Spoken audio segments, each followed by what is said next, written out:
Okay, folks, we're back here on It's Bedtime, Baby, and you will not believe who is joining me on the phone.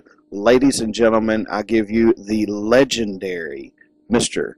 Barry Manilow. Mr. Manilow, how are you today, sir? Very, very well, Billy. How's everything over there? It is absolutely wonderful, coming out of a little bit of a rain, starting to warm up a little more, and just absolutely gorgeous. Great. So let's talk. Well, sir, like I said, it's just an honor to be able to speak with someone who not only has won Grammy Awards, but Emmys, Tonys. Correct me if I'm wrong, you have an RIAA plaque as well. Right, many of those. And just Hall of Fame, 4-time platinum album sales. I mean, these are things that you don't hear of in today's market. What do you attribute to your longevity and your success over so long of a period? I tell you, Billy, if I thought about that, I'd probably get paralyzed. I never think like that. I just create the most beautiful music I know how to create, and then I send it out there, and sometimes it works, sometimes it doesn't. And I go back to work, and I try to do it again and again and again, and I don't look up. That's the trick for composers or for artists. Don't look up. If you start to look up and sniff the trend machine and see what's going on out there, I think you're lost. I hardly ever listen to the radio. I listen to music that could inspire me, but I have to stay original. And one of the ways to stay original is not to keep trying to copy what's on the radio or on TV. I've never done that. Maybe it's just been an instinct of mine. And maybe that's one of the things that have kept me out there, because the work I do might just sound interesting to the public because maybe they never heard it before, or maybe it's just mine.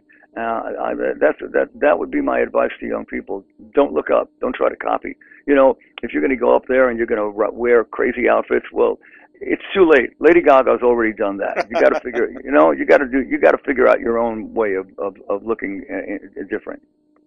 Well, sir, you've got a formula for success. I mean, songs like Mandy and Copacabana and everything, and this new album you have there is the success is going to follow with this as well, because it's just absolutely amazing. I will be honest with you.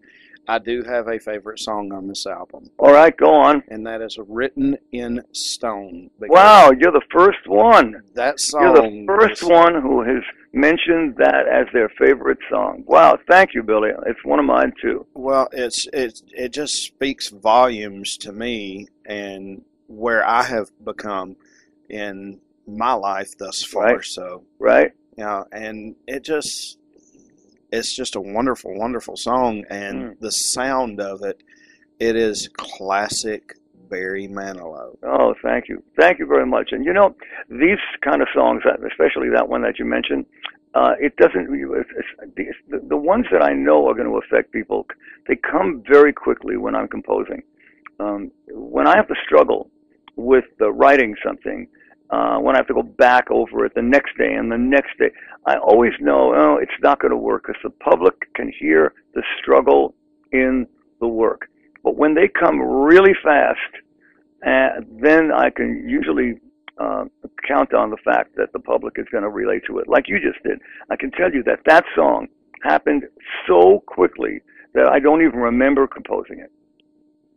Well, some of the greatest ones don't take you it's almost like it's effortless. Yeah, well, that's what you get. The listener gets that it was effortless and there was no struggle. And I'm telling you, as a creator, those are the ones that become popular, the ones that the creator didn't have to work too hard on.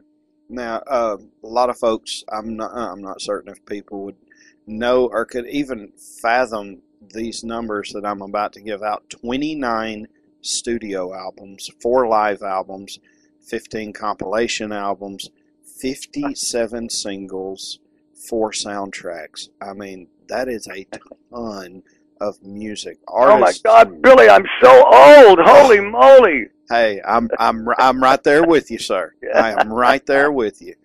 because I mean, I'm not going to lie to you. Your very first album, Barry Manilow and Barry Manilow 2, I still have on Uh, vinyl.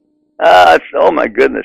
You know, vinyl seems to be coming back. I think it is. It is. I I mean, think people are. we actually had printed over 1,000 vinyl versions of 15 minutes. So Wow. there's somebody out there who is still listening to vinyl.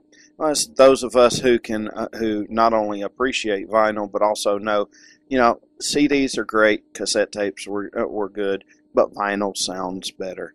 You think so? You think vinyl I sounds honestly better? do. Really? Wow. I love the sound of vinyl. Mm. But tell us a little bit more about 15 Minutes. You released it back in June. How is the new record doing?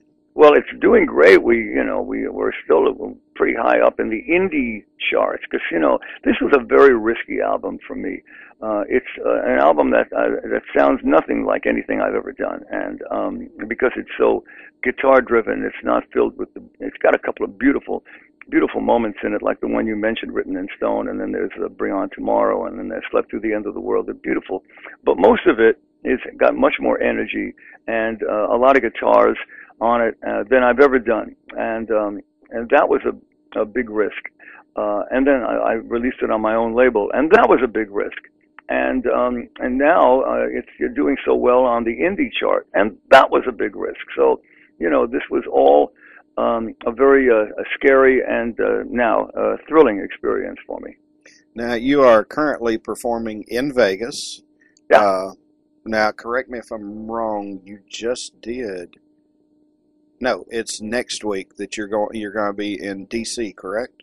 Yeah, we're doing a concert at the Warner Theater in D.C. That's even though I'm in Vegas just about every weekend. Now and again they spring us, and we can go wherever we want. And so we choose the places that we haven't been in a long time. 2 weeks ago we went to Toronto and did a couple of shows up there, and 2 months ago I went back to Britain and did 4 shows at one of those big arenas. And then, we go back and we do Paris in Vegas for a while, and then I go back out again. So, yeah, next week I'm going to D.C. Very, very nice. And after the first of the year, you're headed up to Radio City, correct? Radio City, yeah. I come from New York, and that whenever I do any place in New York, it's always a big thrill to come home.